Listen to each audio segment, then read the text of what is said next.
Bonjour, Hello, comment vas-tu? ça va et toi?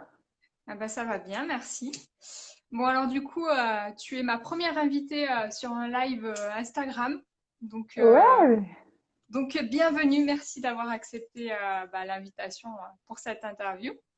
avec plaisir. Euh, C'est un peu une première pour moi aussi. ah bah super, moi voilà, c'est une première pour tout le monde comme ça.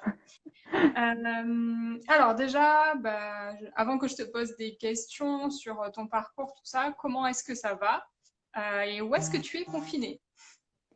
Écoute, ça va plutôt bien. En plus, aujourd'hui, il fait beau, donc ça va. Et je suis confinée dans une toute petite ville qui s'appelle Sénac, qui est rive droite. D'accord, donc Tu tu es sais, dans le sud.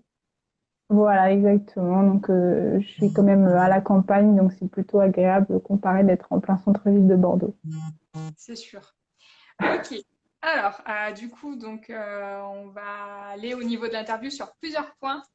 À la fois sur le fait que tu aies ton compte Instagram depuis un moment à Get Runs Bordeaux et sur le fait que tu travailles à l'UBB, donc le club de rugby de Bordeaux. Alors, déjà, pour commencer, est-ce que tu peux te présenter? Je sais que Oui, donc je m'appelle Agathe, j'ai 30 ans. Et donc, comme tu as dit, je travaille à l'Union Bordeaux-Bègles depuis 2015. Et depuis 2016 ou 2017, depuis 2017 plutôt, j'ai eu mon compte Instagram. Donc voilà, en gros. ok. Alors, on va commencer par ton compte Instagram, Agathe Reims Bordeaux. De quoi il parle? Pourquoi tu l'as lancé? Explique-nous tout. Alors, il parle essentiellement de running. Je l'ai lancé parce qu'en fait, en 2016, j'ai commencé une perte de poids. Donc, j'ai commencé, j'ai fait beaucoup de sport et tout ça. Et en fait, pour me motiver, je me suis mise sur Instagram et je me suis vachement inspirée de nanas qui faisaient du sport au quotidien et tout ça. Donc, ça m'a vraiment permis de m'aider dans ma perte de poids. Ça m'a donné plein de motivation. Et je me suis dit, ben, pourquoi pas moi? Au final, j'ai perdu beaucoup de poids, donc je me suis dit que ça pourrait intéresser d'autres personnes. Donc c'est un peu parti comme ça. Puis après, j'ai commencé à courir. Je n'ai pas commencé à courir tout de suite, j'ai commencé à courir après.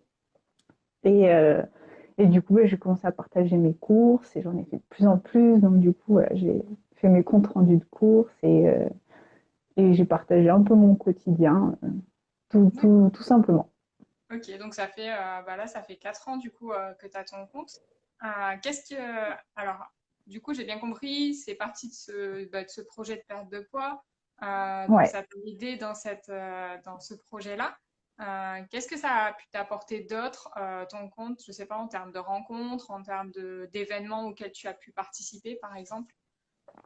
Oui, j'ai eu l'occasion de participer à plusieurs événements. J'ai aussi intégré la team ambassadeur Mizuno. Donc, c'est assez gratifiant et ça m'a permis de faire de très beaux voyages, que ce soit à Amsterdam, en Norvège. Enfin, voilà, je peux représenter les couleurs de Mizuno un peu partout en Europe. Donc, ça, c'est plutôt cool. Et puis après, ce que le compte m'a apporté, bah, ça me permet aussi de faire des tests. Du coup, je fais du graphisme, ça permet aussi de faire autre chose aussi comme graphisme, mais sur les réseaux sociaux et de voir comment ça fonctionne, de voir comment on peut interagir avec une communauté. Enfin, voilà, je trouve que c'est assez intéressant de ce côté-là. Donc voilà. Ok. Et du coup, tu me disais, tu as fait beaucoup de voyages. Il me semble que tu as fait la muraille de Chine aussi, non? Alors, je devais le faire. Normalement, là, je devrais être en Ah Chine. mince, la question qui... Non, mais voilà, j'aurais dû partir hier pour la Chine, pour faire le marathon, la Grande Muraille de Chine. Et ben, malheureusement, ça s'est annulé, mais j'espère bien le faire l'année prochaine si c'est possible. Donc voilà, ce n'est que partie remise. Et justement, quand tu fais des marathons, tout ça, comment tu prépares en fait? Comment ça se passe ta préparation? Alors là, pour le marathon de la Grande Muraille de Chine, c'est assez spécifique parce que c'est une course, c'est le marathon le plus dur au monde. Donc du coup, je suis pas allée comme ça. Ouais. J'ai été suivie par un prépa physique, un prépa mental. On a mis un peu en stand-by en attendant de voir comment ça allait évoluer la situation. Mais sinon, voilà, je cours 3 fois par semaine en ayant du renforcement musculaire en plus et de la natation ou quelque chose comme ça pour que ce soit un peu plus doux. Non, là, je cours pas tous les jours, ça sert à rien, ça traumatisme le corps, c'est ça sert à rien de courir tous les jours. Mais voilà, donc pour un marathon, il faut quelques mois d'entraînement quand même. Voilà, après, avant, j'avais pas de prépa spécifique. Enfin, je me préparais, mais sur une prépa sur Internet, c'était bien, mais j'en ai trop fait. Donc, je m'étais blessée. Donc, c'est pour ça que maintenant, je préfère être suivie par quelqu'un qui sait ce qu'il fait. Professionnel, ouais. Enfin, Ok. Et du coup, c'est quoi le dernier événement sur lequel tu es allé avant le confinement? alors, je crois que c'était le 8 mars, j'ai fait un trail au Pays Basque. Ouais. Il avait plu toute la semaine avant. Donc, il y avait de la boue, c'était horrible. Ça devait être à 21 km et du coup, je n'ai pas pu le finir parce que je me suis fait stopper par la barrière horaire. Parce que c'était tellement impraticable D'accord. que j'arrivais même pas à courir tellement il y avait de boue. Donc, mais c'était une bonne expérience. Ça permet voilà, de voir d'autres choses. Le paysage était magnifique, mais c'est vrai que la boue, c'était compliqué. Mais c'était un très bon entraînement pour le marathon de la Grande Muraille de Chine. Et du coup, là, Mais, pendant le confinement, est-ce que tu continues à courir? Qu'est-ce que c'est ta routine sport de confiné, on va dire? alors au début, j'ai pas du tout couru. Je suis restée chez moi sagement. Enfin, j'ai fait du sport à la maison. Ouais. Après là, ces derniers temps, j'essaie quand même un petit peu d'aller courir, mais pas plus de 30-40 minutes. Je vais pas jusqu'aux 1 heure qui sont autorisées. Euh, et du coup, je fais plutôt du renfort musculaire à la maison, pour ma télé. D'accord. Ok. Euh, et donc tu m'as parlé de ton dernier événement sportif au Pays Basque et le dernier match du coup avec l'UBB, c'était lequel? Alors, c'était UBB Castres. J'ai plus la date en tête. Je crois que c'était le premier week-end de mars. Ouais, Il me semble que c'était ça. C'était le 29 février ou le 1er mars. ouais, c'était à Euh, domicile. ouais, voilà. C'était UBB Castres à domicile. Ok, et ça doit te manquer, non? Ouais, ça manque un petit peu. Ça fait bizarre de ne pas faire de match. Surtout que j'avais pas mal enchaîné ce début d'année parce que j'avais fait des déplacements. Ouais. Donc, et j'avais prévu d'en faire d'autres. Donc, du coup, ouais, ça fait un peu bizarre quand tout s'arrête. Et du coup, là, tu es en chômage partiel ou tu continues à travailler à distance? Enfin, comment ça se passe? Les deux. On a une partie en chômage partiel et on continue de télétravailler. En fait, on déclare chaque semaine le temps qu'on fait. Mais bon, moi, je suis au service communication, donc il y a quand même pas mal de choses quand même à faire parce qu'il faut continuer à garder les liens avec les supporters. Donc, il y a quand même du taf, surtout qu'il faut aussi préparer la saison prochaine parce que même si le championnat s'est arrêté cette année, il va falloir vraiment qu'on soit prêt pour l'année prochaine, prêt, prêt assez rapidement pour aller chercher des partenaires, aller chercher, enfin, renouveler les abonnés, tout ça. Et donc, il faut des visuels, faut produire pas mal de choses. Donc je m'ennuie pas. Non, j'imagine. Et du coup, est-ce que tu peux du coup nous parler plus spécifiquement de ton métier? Le titre exact, c'est responsable de création, c'est ça? Ah, c'est responsable production graphique, mais c'est la même chose. Ok. Euh, En quoi, euh, en gros, ça consiste? Quelles sont tes missions au club? alors moi, je fais tous les visuels du club. Donc sur n'importe quel support, je vais bosser dessus. Donc c'est très très vaste. Je pourrais pas faire la liste entière, mais en gros, c'est tous les visuels au stade, donc tous les panneaux au stade, les écrans géants, la LED en bord de terrain, les programmes de match, les tokens, les drapeaux. Ouais, tout ce qu'on voit avec Après, le logo UBB, c'est toi en fait. oui, voilà, mais c'est tout. c'est les affiches, c'est pour les partenaires les bons de commande, les visuels pour les événements, les affiches, je l'ai dit, mais enfin, ça peut être les accréditations autour du cou, les tours de cou, les cartes abonnées, les fonds de billets. Enfin, c'est très très vaste en fait. Et du coup, vous êtes combien au service communication? Alors, il y a le directeur communication et marketing, le responsable communication et relations médias, un chargé de communication CM et moi en responsable production graphique. Donc ça, c'est en tant que salarié. Après, on a des stagiaires qui viennent compléter l'équipe. Mais en tant que salarié, du coup, on est 4. D'accord, ok.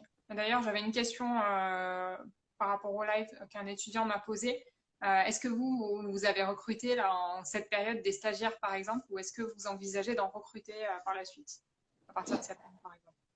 Alors, le club est dans une situation un peu délicate financièrement. On n'a pas de revenus depuis le mois de mars. Donc, les budgets vont être vraiment étudiés de fond en comble, on va dire. Donc, pour l'instant, on ne sait pas trop comment on va pouvoir, comment ça va se passer l'année prochaine en termes d'organisation. En tout cas, ce qui est sûr, c'est qu'il n'y aura aucune embauche. Ça ne sera pas envisageable. Après, en termes de stagiaires, j'ai pas de visibilité, on ne sait pas trop. Ok. Euh, du coup, par rapport à ton poste, de temps en temps, est-ce que c'était par exemple un peu sur du community management aussi ou sur des missions un peu de ce style-là, un peu plus communication que création graphique ou tu t'es vraiment que sur la partie graphique? Alors, il faut être couteau suisse quand on travaille dans un club de sport. Donc, quand je suis arrivée au club, alors que je n'y connaissais rien au rugby, au bout d'1 mois, on m'a mis CM pour commenter les matchs sur les réseaux sociaux. Donc, Mais justement, je voulais te poser la question, est-ce que tu as une passion du rugby à la base ou pas du tout en fait? non, pas du tout. Enfin, j'aimais bien, mais sans plus. Enfin, je me suis jamais vraiment intéressée. J'avais jamais vraiment regardé le match. Enfin, voilà. Mais du coup, c'est venu après. La passion, je pense que tu es obligé d'être un peu Ouais, passionné par l'équipe, parce que sinon c'est un peu compliqué. Et donc, c'est vrai je suis amenée à les jours de match. Par exemple, Florent, mon collègue qui est en charge des réseaux sociaux, il peut pas être partout dans le stade en même temps. Il va se passer des choses sur le terrain quand il va y avoir l'échauffement, il va se passer des choses en coursive sur le village, le bébé village. Donc il peut pas être partout. Donc c'est pour ça que je lui donne un coup de main les jours de match. En plus de mes tâches à moi, je vais pouvoir voilà l'aider là-dessus. Et puis après, chacun aide s'il y a besoin. En fait, on change de casquette assez vite. Donc et, tout le monde fait tout. et du coup, ce premier live, comment tu as géré ça, de devoir commenter un match d'un club de rugby pro alors que bah, tu arrivais juste dans le monde du rugby? Ça doit être stressant quand même. Ouais, puis en plus de découvrir, parce que j'avais jamais mis les pieds dans un stade, Ah donc ouais, sachant que j'avais dû faire toute la signalétique du stade sans jamais y avoir mis les pieds. d'accord. Quand je suis arrivée au club, en fait, je suis arrivée au club au moment où l'UBB est devenu résident du stade Chameau-Delmas parce que les Girondins sont allés jouer au Matmut. Donc il y Ouais. avait tout à refaire. Tout était aux couleurs des Girondins, il fallait tout passer aux couleurs de l'UBB. Donc ça représente beaucoup de panneaux. J'avais un dossier comme ça avec que des feuilles avec toutes les dimensions de tous les panneaux à faire. D'accord, ok. Donc ouais, et j'avais dû faire ça un peu dans l'urgence parce que j'ai été embauchée au mois de juillet et la saison commençait mi-août, donc le timing était très serré. Et donc voilà, donc j'ai fait tous les petits panneaux. Alors après, ça peut aller très vite, hein. C'est pas forcément des choses complexes, c'est pas de la créa complexe à faire. Mais mine de rien, il faut quand même un peu s'approprier le Ah, stade. mais ça m'impressionne là, ce que tu dis sur le live de match parce que moi je sais quand j'étais en stage au Girondin, quand j'ai dû faire mon premier live en direct sur girondin.com du match, en étant passionné de foot et en suivant le foot bah, depuis mon enfance, j'ai trouvé ça super stressant en fait. J'avais peur de me Ah tromper. oui, Alors, en connaissant pas trop le rugby, ça devait être super stressant c'est au ça. départ. Puis à Chaban, la tribune de presse, elle est vraiment proche du public. Donc ce qui fait que dès Ouais. que tu as un essai ou quelque chose, ben, tu es vraiment dans le truc, tu es au cœur des supporters limite. Enfin, donc du coup déjà, il faut déjà que tu contrôles tes émotions. de l'instant présent. Et après, bah, je suis restée assez simple. Au final, j'ai vraiment, au début, c'était limite, bon, alors, Baptiste Serin a marqué un essai, point. Voilà. Non, au début, c'était très simple. Et après, j'ai appris à mieux appréhender les actions, à mieux comprendre. Alors, il y a des règles que je comprends toujours pas bien, mais je comprends mieux quand même maintenant qu'au début, ce qui est normal. Donc, voilà, Non, mais, maintenant, c'est plus simple. non, mais c'est vrai. Mais maintenant, c'est plus moi qui le fais, du coup. Ouais, ouais, j'ai bien compris. Mais c'est vrai que ouais, quand j'étais en stage au Girondin, j'étais à Chaban aussi. Du coup, puisque Et c'était en oui, 2012-2013, donc je me rappelle de ça et j'ai un souvenir des matchs en plein hiver quand il fait super froid ah et que oui, t'as les mains qui gèlent ça sur c'est, l'ordinateur parce qu'il fait trop trop froid et que t'es pas à l'abri du coup. Et, ouais. pareil, Enfin, en pleine on est à été. l'abri, on a quand même le toit. Ouais, Mais mais donc, on est à l'abri de la pluie, mais par contre, quand ouais, il fait froid, quoi. ouais, t'es pas dans Et une loge en fait pour. ouais, ouais, je suis pas dans une loge, donc du coup, que tu mets des gants, mais le problème, c'est que les gants pour taper sur l'ordi, c'est chiant. Ouais, Donc, c'est pas possible. c'est pas possible. Donc, du coup, en fait, tu te retrouves, ouais, t'as froid. Mais du coup, j'ai trouvé la combine, j'achète des chaufferettes à Decathlon maintenant, et je les Ah ouais? glisse dans mes mains. Ah, Et pas mal. il y a quand il fait vraiment froid, je viens avec un plaid et un thermos de thé. Ah ouais, pas mal. Non Ah, mais maintenant, j'ai, enfin, j'ai appris à appréhender, on va dire, la météo. ouais, bah par contre, je me rappelle aussi de matchs en plein mois d'août quand il faisait canicule et avec le soleil en pleine face. Ça, c'était Ouais, c'était parce pas qu'en fait, mal en aussi. fonction de l'horaire du match, Ouais. si tu es en fin d'après-midi, tu peux avoir le soleil rasant pile au niveau de tes yeux quand le match il commence. Et là, tu vois rien du tout. Mais bon, ça va. Généralement, au bout de 20 minutes, ça passe. Et justement, par rapport au match à Chabandelmas et au Matmut, parce que vous avez fait des gros matchs aussi au Matmut, Mm. en termes d'ambiance, enfin, comment tu comparais les deux? Est-ce que tu n'as pas l'impression qu'il y a plus d'ambiance à Chaban, enfin ça sonne mieux qu'au Matmut par exemple? Alors, c'est vrai qu'à Chaban, en fait, vu comment est le stade, c'est un peu comme un chaudron, en fait, Chaban. Et donc, du coup, t'as pas l'impression qu'il fait 33 000 places. Il est quand même, il est quand même assez dense en termes de capacité. Et donc, c'est vrai que quand t'as la hola ou quand il y a les gens qui commencent vraiment à chanter, ça fait vraiment une ambiance particulière. Après, au Matmut, quand ça chante, ça fait aussi une très belle ambiance. Après, quand ça chante pas, bon, un peu vide, mais le gros point négatif aussi du Matmut, c'est qu'il y a une grosse prise au vent et du coup, il y a des courants d'air, je trouve, et il fait assez froid dans ce stade. Tu vas me dire, quand il est en plein hiver à Chaban, il fait froid aussi, mais voilà. Après, j'aime bien aussi le Matmut. C'est un peu plus sport de bosser au Matmut parce qu'il est beaucoup plus grand que Chaban. Et Ah du ouais, coup, le nombre d'allers-retours dans le stade est un peu ouais, plus c'est clair. important. Sur les Euh, zones presse et tout, enfin, j'avais ouais, visité, du coup, c'est pas pareil qu'à Chaban, tu faisais juste le tour et t'es c'est assez ça. vite. Surtout que au Matmut, la zone de presse, elle est à l'opposé de la régie. Et Ouais, donc, ce qui fait que ben, je me tapais des allers-retours entre la régie et la zone de presse. Et c'est surtout qu'au Matmut, ben, il y a différents ascenseurs. Si tu prends pas le bon ascenseur, tu vas pas au bon endroit. Enfin, donc, au début, je me perdais, je me retrouvais dans les loges alors que je voulais aller en tribune de presse. Enfin bref, ouais, c'est un peu plus compliqué, mais Chaban, ça reste quand même. Enfin, je sais que c'est une histoire. Les Girondins ont une histoire à Chaban, mais c'est vrai que je trouve qu'on a quand même réussi à se l'approprier et que ça devienne aussi un stade de rugby. Et voilà, beaucoup de personnes aiment Chaban et même s'il est vieillissant et qu'il tombe un peu enfin voilà, il y a un peu des morceaux qui tombent un peu de partout, ça reste quand même mythique comme le tunnel. Tu marches dans l'eau clairement quand il fait que pleuvoir, il y a de l'eau dans le tunnel, mais ce tunnel il est mythique donc ouais, ouais, non, mais ce tunnel, en fait, quand j'étais en stage, je l'avais pas vu. Tout le monde m'en parlait, je l'avais pas vu. Et, l'an dernier, quand il y a eu le match des légendes, bah, du coup, j'avais été accréditée. C'est là, en fait, que je suis allée dans le tunnel et j'ai compris ce qu'était ce tunnel, enfin. Parce que qui est c'était décoré d'ailleurs, qui est décoré et c'est moi qui ai fait la décoration du tunnel. d'accord, stylé. Ouais, ouais, non, mais c'est Je m'en rappellerai longtemps parce que j'ai croisé Zidane et Wenger dedans. Alors, le tunnel de Chaban, pour moi, c'est waouh!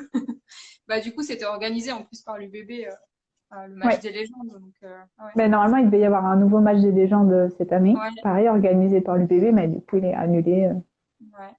Vous aussi. verrez, c'est bon. Tac, tac, tac. Euh, Alors, ah oui, comment t'as atterri à l'UBB? Comment je suis atterrie? Alors, j'ai fait un entretien, enfin, j'ai postulé à une annonce, mais je savais pas que je postulais pour l'UBB, c'était pas marqué. D'accord, ok. Et du coup, j'ai l'agence de recrutement qui m'a rappelé, j'ai fait 1 heure d'entretien, je savais toujours pas que je postulais pour l'UBB. Ah ouais, même pendant l'entretien, ils t'ont pas dit du coup. Ouais, non, même pas entretien, ils m'ont pas dit. Et en fait, Ils à t'ont la pas fin dit de que l'entretien, c'était pour un club de sport. non, Ah, tu savais même pas que c'était dans le non, je sport. savais pas. D'accord, ok. Et du coup, à la fin de l'entretien, elle m'explique que donc c'est pour le bébé. Et en fait, vu que j'avais déjà eu des expériences dans le sport, je pense que déjà ça a aidé sur mon profil. Et du coup, voilà, et après j'ai eu un entretien avec des personnes de l'UBB et puis du coup j'ai été retenue et voilà, j'ai intégré l'UBB comme ça. Et du coup, quel est ton parcours au niveau de tes études et qu'est-ce que tu as fait avant, en fait, avant de d'arriver à l'Union Bordeaux-Bègles? Alors j'ai fait un bac à appliqué, un BTS design graphique et une licence chef de projet web. Et en parallèle de mes études, je travaillais dans une asso sportive de football américain, les Kangourous de Pessac. Du coup, D'accord. ça m'a permis de me faire un peu la main sur la com du club. On avait développé pas mal de trucs, donc voilà, ça m'a permis de me faire un peu la main là-dessus. Après mes études, j'ai été recrutée chez Arena, l'équipementier de natation. Ouais. C'était les championnats du monde de Barcelone à ce moment-là, il y a quelques années. Et donc, c'était un CDD. Ensuite, j'ai intégré la bourse de l'immobilier au service communication. Mhm. Euh, voilà. Et ensuite, j'ai fait beaucoup d'entreprises, hein. Ensuite, Bah non, bien dans ton j'ai un- parcours, du coup. C'est intéressant. j'ai intégré ensuite en intérim une entreprise qui s'appelle Constantin. Ça va rien vous dire. C'est une entreprise spécialisée dans la cosmétique de luxe, enfin dans la PLV pour de la cosmétique de luxe. Donc en fait, on avait des clients comme Dior, Chanel, enfin des grosses marques de cosmétiques. Et en fait, on devait faire toute la PLV qui sont par exemple à Sephora ou à Marionneau, toutes les têtes de gondole avec les parfums et tout ça, c'est fait en carton en fait. Et donc du coup, j'ai travaillé sur, alors pas forcément sur le design, mais sur euh, euh, enfin, optimiser l'impression, savoir combien d'impressions on mettait sur une feuille pour perdre aucune matière, le calcul des prix et tout ça. Donc c'était un peu plus technique, on va dire. Mais finalement, c'était assez éloigné. Enfin, il n'y avait pas de design, donc ça me dérangeait un peu. Donc, du coup, j'en suis restée là. Et ensuite, j'ai intégré le service communication interne de la Caisse d'épargne pendant 6 mois pour un remplacement de congé maladie. Et après, j'ai intégré l'UBB.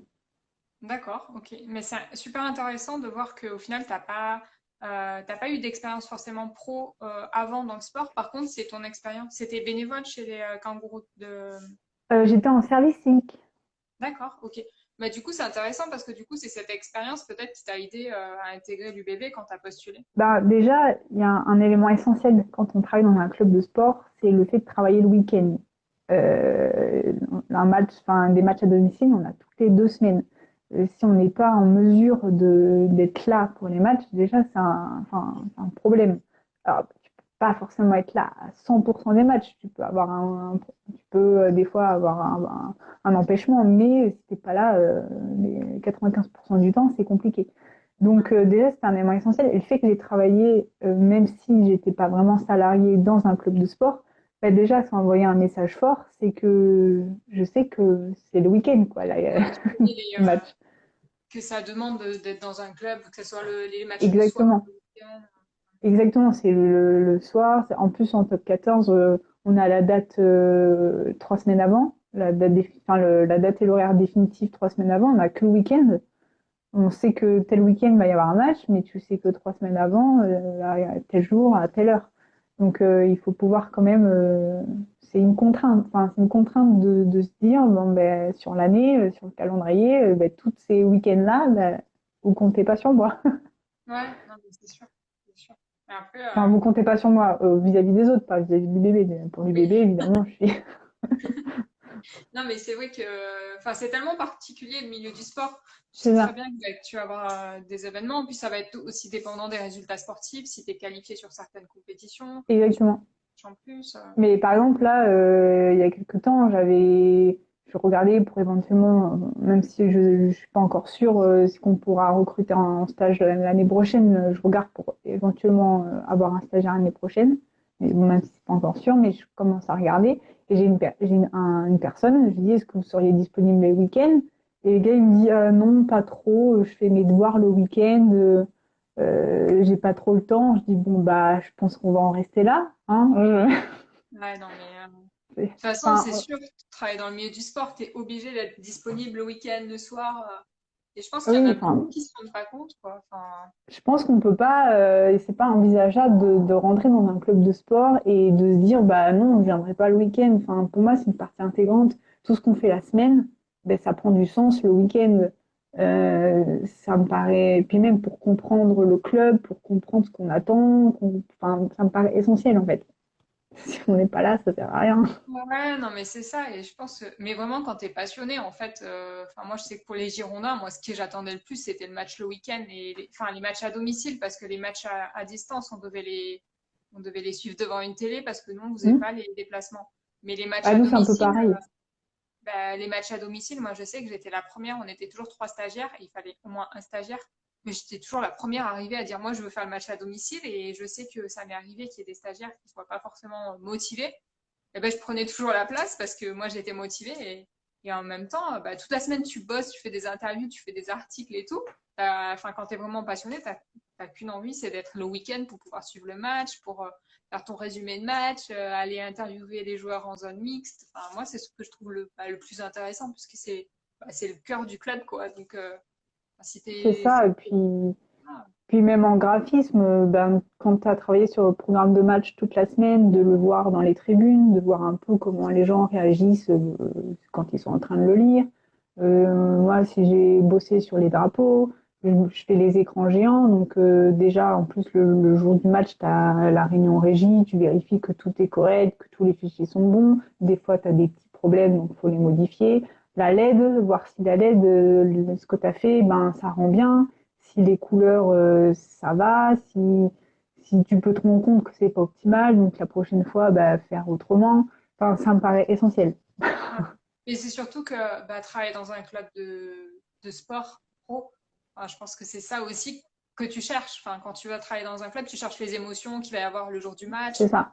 l'ambiance avec les supporters. Si tu veux pouvoir avoir tout ça, je pense qu'il faut bah, travailler dans un autre environnement pour une marque de sport, par exemple, ou un Mm. environnement un peu différent. Mais c'est justement ça qui fait la différence par rapport aux autres entreprises. C'est que un club de sport, c'est pas une entreprise normale, on va dire. Exactement, mais j'en parle souvent et enfin, voilà, un club de sport, c'est une entreprise, il faut garder en tête que c'est Oui, une entreprise, mais c'est une entreprise pas comme les autres. Le lundi matin, tu ne vas pas gérer ta semaine de la même façon si tu as perdu ou si tu as ah gagné oui. le week-end.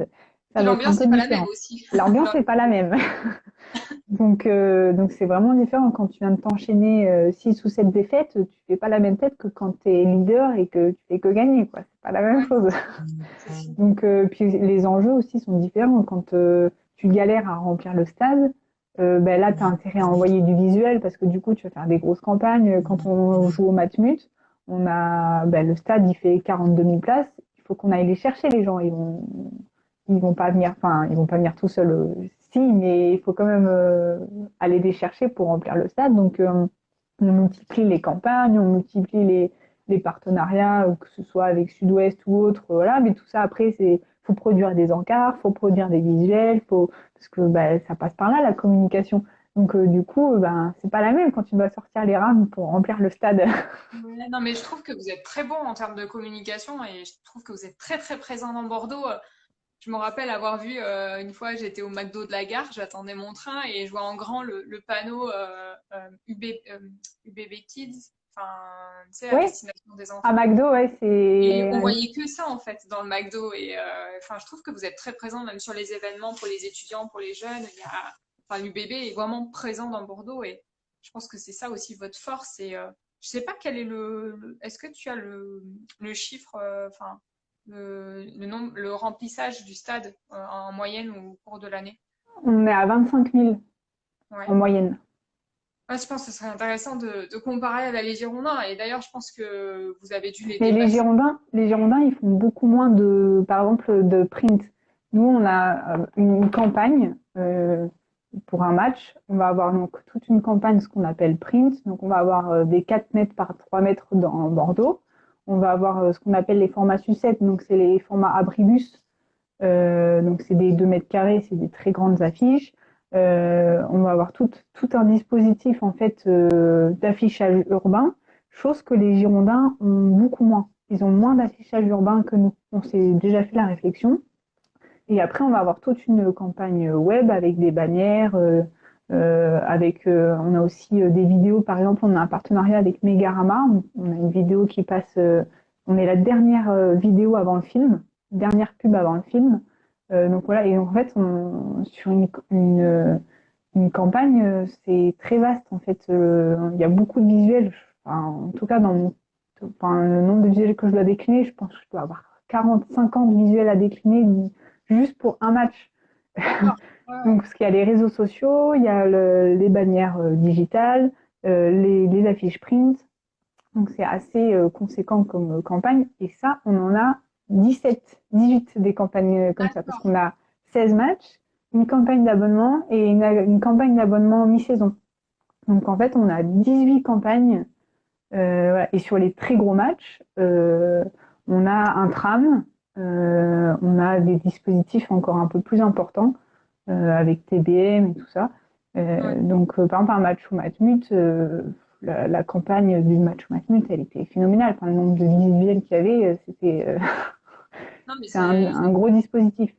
je pense que c'est ça qui fait votre force aussi, c'est le fait d'être présent en fait en local quoi. Et je pense que bah, j'avais travaillé sur une problématique avec ça, avec des étudiants pour les Girondins il y a 3 ou 4 ans et c'est vrai enfin, la problématique c'était que bah, justement depuis je sais pas 8 10 ans, enfin depuis qu'il y a eu le titre en 2008, 2008-2009, bah, les Girondins se sont vraiment excentrés en fait de Bordeaux même. Ils ont arrêté de communiquer comme ils faisaient avant.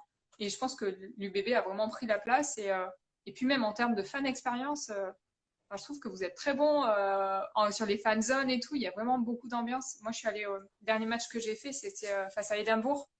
Oui, il y a une Après, bonne c'était ambiance. un match de Coupe d'Europe aussi, mais j'ai trouvé que c'était vraiment sympa. Même les Écossais qui sont venus danser. Enfin, il y avait plein d'animations partout. Il y avait Ouais, vraiment de mais l'ambiance. on a encore un peu, on a plein de projets en termes de fan expérience, mais qu'on a un peu du mal à mettre en place au stade.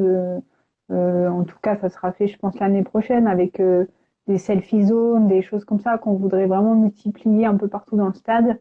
C'est des projets qui mettent un peu de temps à aboutir parce qu'il faut qu'en termes de sécurité, ce soit des matériaux qui coupent pas, enfin, qu'il Ouais, ouais. n'y ait pas de danger, tout ça, que L'ergonomie, ça tienne bien, que c'est des choses qui n'aient pas besoin de ranger parce que ça demande de la logistique. Enfin, voilà, donc même si on veut faire des choses, il y a plein de questions après qui en découlent. Par exemple, là, on a fait des petites, je sais pas comment on peut appeler ça, des petites bâches, des petits fanions, des sortes de drapeaux tout autour du stade. ouais. Et c'était une bonne idée, sauf que là, il faut tous les refaire parce que ça s'est abîmé avec le vent. Il y a eu des prises au vent et il y a eu des choses qui ont cassé. Ces choses-là, bah, à la fin de la saison, voilà, faut refaire ou faire différemment. Mais voilà, il y a plein de choses qu'on aimerait mettre en place, mais qui prennent un peu de temps, mais qui vont se faire, je pense, d'ici l'année prochaine. On a pas mal d'idées en tête que ce soit pour les enfants, pour les parents, enfin pour tout le monde. Nous, on a un public qui est très familial, donc c'est important aussi d'inclure les enfants dans notre réflexion. Et ce qu'il faut savoir aussi, c'est comme je te dis, on est 4 à l'UBB et on fait tout en interne. On fait pas appel à une agence de communication. Donc voilà, on fait tout nous-mêmes. Non, mais c'est pour ça que c'est impressionnant aussi, c'est qu'au final, vous êtes que quatre, mais c'est énorme enfin, le travail que vous produisez, et puis ça a des résultats en fait. Donc, je pense qu'il y a aussi beaucoup de créativité chez vous. Là, je pense aux stories, au takeover sur Instagram que vous avez lancé avec les joueurs. Alors ça, Ouais. c'est génial, et puis c'est vraiment marrant, quoi. Enfin, Après, j'ai on vu a ça. des joueurs qui jouent le jeu aussi et qui Ah ont de oui, l'humour, c'est donc sûr. ça aide. Mais non, mais c'est génial. Bah, le petit challenge là que vous aviez lancé avec Le vous Non avez lancé Stricter Challenge. oui, c'est ça, c'est ça. Mais c'est énorme, c'est complètement décalé et c'est différent de ce qu'on a l'habitude de voir. D'ailleurs, j'ai vu que les Girondins, juste après ça aussi, ils ont lancé des takeovers de joueurs, un joueur par jour, une joueuse, tout ça. Oui, Et bah j'ai vu ça qu'il y a après, c'est vrai que c'est enfin, facile, c'est j'ai- assez facile à mettre en place pendant le confinement. Chaque joueur prend les commandes du compte sur la journée. Après, bah, faut un peu les briefer en amont quand même, mais c'est non, vrai mais que c'est c'était vraiment intéressant. décalé, c'était marrant parce que du coup, j'ai suivi les premiers et en fait, vous l'avez mis en place très rapidement. Alors que ce soit dans le rugby, dans le foot ou dans notre club, ils ont mis un peu de temps avant de mettre en place une nouvelle ligne Oui, parce que éditoriale. fallait, enfin nous on a essayé de réagir assez rapidement parce qu'aussi on était premier au moment de l'arrêt du championnat, donc puis on savait pas trop si ça allait reprendre, pas reprendre, on était un peu dans le flou artistique, donc on a essayé vraiment de maintenir le truc, maintenir ce qu'on faisait avant un peu différemment. On a forcément changé notre ligne éditoriale, mais c'est vrai que les premiers jours je me souviens les réunions Skype, parce que bah, nous, du jour au lendemain, dans les gens du bureau, c'est pareil, on s'est retrouvés à devoir tout gérer à distance, voilà. Euh, donc les premières réunions, ça partait un peu dans tous les sens, mais il fallait qu'on se cale un peu, puis après on a trouvé notre rythme, et voilà, maintenant ça roule, quoi. Et donc une dernière question. Pour toi, ce serait quoi les tendances à suivre dans le digital et le sport que ce soit sur les prochains mois ou prochaines années? Euh, je pense que c'est la fan expérience qui est au cœur de tout maintenant et puis il y a aussi une vraie question sur l'environnement qu'il faut prendre en compte dans les stades, mais ça met un peu de temps à se mettre en place parce que il y a des enjeux, des contrats sur plusieurs années. Enfin voilà, pas si simple que ça à mettre en place, mais voilà, nous en tout cas le bébé on essaye d'aller sur l'éco-responsabilité, que ce soit par exemple avec des drapeaux réutilisables, en matière recyclée, des drapeaux qu'on va récupérer, on va mettre des récupérateurs de drapeaux ou des choses comme ça. Et même par exemple le programme de match, on va plus l'imprimer, ça sera un programme de match digital. Donc tout ça, on avait déjà commencé à le mettre en place avant le confinement et le Ouais. confinement a un peu accéléré les choses aussi sur le digital. Donc là-dessus, je pense que voilà, avoir une démarche environnementale, ça me paraît important de nos jours et dans le stade, dans la façon de gérer le stade, c'est des questions qu'il faut prendre en compte. Après, ouais, la fan expérience, c'est vraiment important et de mettre vraiment l'utilisateur et le supporter au cœur des stratégies de communication, ça me paraît essentiel. Voilà, et puis c'est surtout les émotions. Enfin, voilà, il faut donner des émotions dans le sport. C'est ça qu'il faut faire vibrer, quoi. Et- mais du coup, ouais, je pense que cette dimension environnementale, je pense que plus globalement, c'est quelque chose qui se pose, auquel font face les entreprises. Et je pense que on va bien voir s'il y a l'après-Covid, on va dire, s'il va y avoir des changements parce que du coup, enfin moi j'ai vu passer des trucs d'entreprises, je crois, qui ont fait une pétition ou je ne sais plus quoi pour l'après en fait confinement, l'après Covid, pour essayer d'aller sur des démarches plus liées au développement durable, à la RSE, tout ça. Alors on Mm. verra bien si c'est mis en place ou pas, mais je pense que enfin, ce confinement fait réfléchir à beaucoup de choses en fait, et ça sera peut-être dans ce sens-là, peut-être positif, on ne sait pas. Il y a beaucoup de négatifs, il y aura peut-être un point Oui, mais je positif. pense que ça va accélérer des choses même si c'était choses qu'on avait déjà commencé à amorcer avant la crise du coronavirus, mais ça a un peu, je pense, précipité certaines choses. Donc, par exemple, nous, là, c'est la ouais, je vais pas y arriver. Démartalisation. Oh, bon, bref, Dématérialisation. oui, voilà, c'est ça, j'y arriverai pas. Des billets, par exemple, pour les partenaires ou ces choses-là, on a vraiment un peu revu certaines choses à l'UBB et c'est très positif et ça va vraiment dans le bon sens. Il y a certaines d'autres choses qui mettront un peu plus de temps, ça va venir petit à petit. On ne peut pas tout faire d'un coup, mais voilà, en tout cas, c'est sûr, c'est en bonne voie.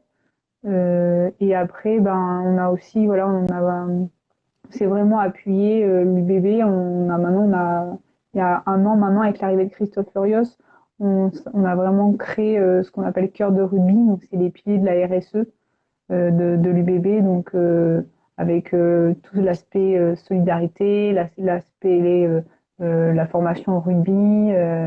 Maintenant, on a rajouté l'éco-responsabilité. Enfin voilà, on s'appuie vraiment sur des valeurs fortes et pour développer le club. Alors, merci pour ta réponse. Et une dernière question. Quels sont les conseils que tu donnerais à un étudiant ou quelqu'un qui veut travailler dans le milieu du rugby, plus globalement dans le milieu du sport professionnel? Bah, alors moi déjà, quand je reçois des candidatures, en un coup d'œil, déjà tu peux voir si déjà le profil peut être intéressant ou pas.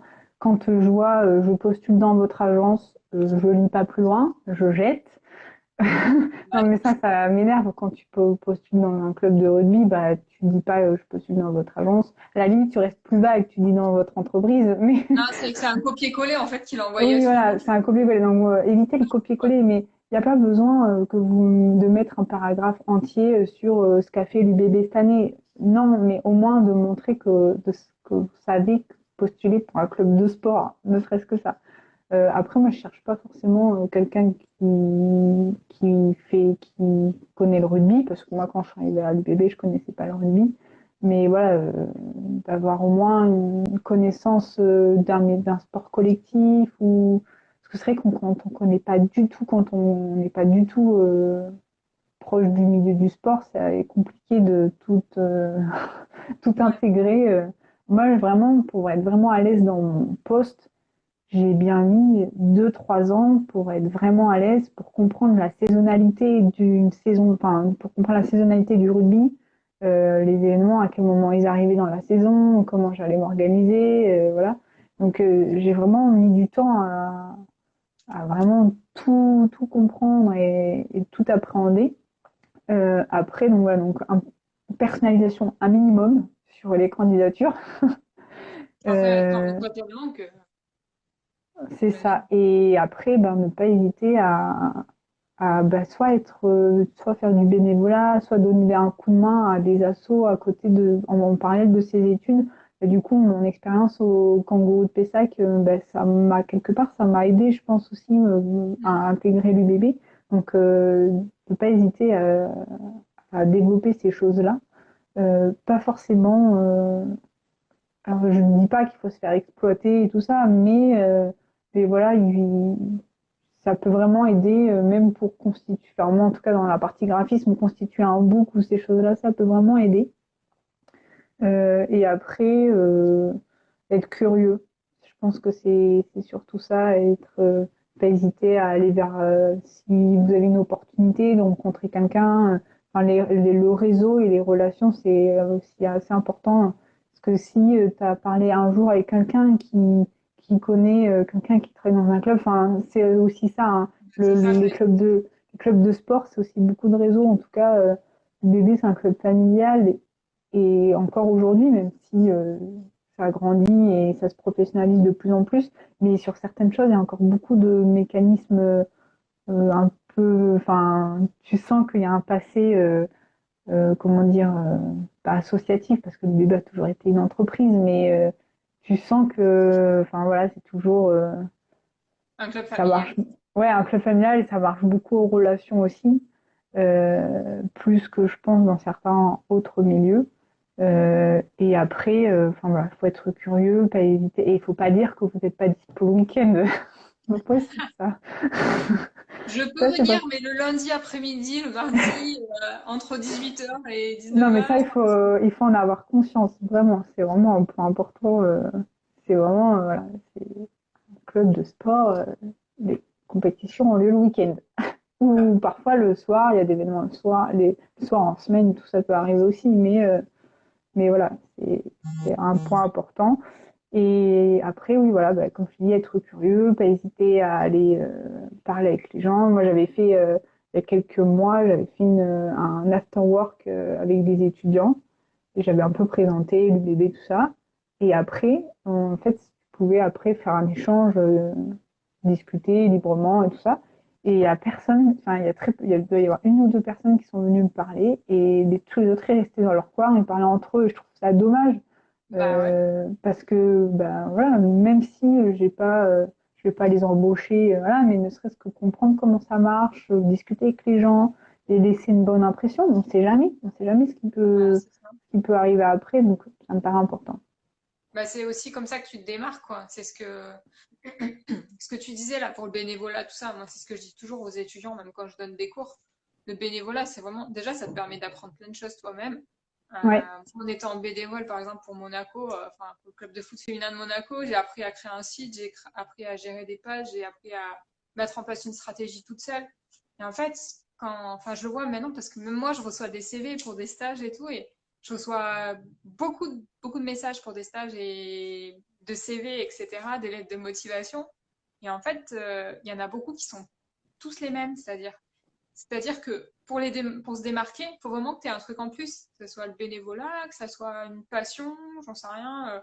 Enfin voilà, quelque chose en plus qui te ouais. démarque des autres et pas toujours la même phrase. Je veux faire de ma passion mon métier, je suis fan de Oui, il sport. faut un peu qu'on voit la personnalité de la personne et Ouais. ouais, après, bon, bah, enfin, ça passe ou ça casse, enfin, Oui, mais en tout cas, ça peut, à mon avis, plus créer du lien que bah, de c'est ça. rien mettre du tout, quoi.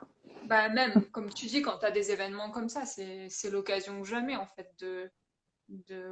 d'aller voir les gens, de discuter et de te faire ton premier réseau. Parce que quand tu es étudiant, C'est ça. tu n'as pas forcément un autre réseau que tes stages, en fait. Et c'est l'occasion aussi de se faire des contacts. Et ouais, tu sais jamais, en fait, par la suite, si la personne que tu as rencontrée dans le rugby va pas se retrouver ailleurs, tu Oui, peux tout à jamais. fait, c'est ça. Des fois, le monde est petit. C'est Donc, ça, c'est ça. Bah écoute, je te remercie beaucoup pour cette interview. Merci d'avoir accepté, c'était super ben, intéressant. merci à toi. Et puis merci pour tous tes conseils. Et puis bah, pour ceux qui ont rejoint là depuis quelques minutes l'interview, sachez que je vais la repartager sur Instagram, donc vous pourrez la voir en replay. Voilà, voilà. Bah écoute, Ok. je te souhaite bon courage Oui, dans ce moment un peu compliqué. Et puis à bientôt, j'espère, dans un stade, quoi. ouais, Voilà. mais bon, ce qu'on pourra retenir, c'est que certes, la saison a été arrêtée, mais bon, l'UBB était premier quand même. Ouais, quand même, exactement. C'est Ça, ça. on n'oubliera pas, c'est sûr. L'UBB était leader. Évidemment, nous ne sommes pas champions et évidemment, la saison s'arrête là, voilà. Mais au moins, on ne pourra pas nous enlever la magnifique saison qu'on a faite. Ouais, c'est sûr, c'est sûr, c'est sûr. On espère qu'on fera la même l'année prochaine. Bah, écoute, je vous le souhaite et j'espère que, voilà, que ce sera bientôt que je puisse aller voir ça parce que niveau ambiance, l'UBB, c'est du lourd. Et Bon, pour bah, être top. honnête, moi, je n'étais vraiment pas fan de rugby à la base et depuis le début de l'année, depuis le mois de janvier, j'ai vu plus de matchs de rugby, je crois, que de matchs de foot parce que justement, je trouve qu'il y a une ambiance incroyable et qui s'est un peu perdue dans le foot. Donc, ouais, donc voilà. Voilà, voilà. Ben, écoute, bon courage. Ben, Euh, merci à toi. bonne fin de journée et puis à bientôt, je l'espère, dans un stade. Ça marche. Ben, merci beaucoup en tout cas. Merci à tous. Au revoir.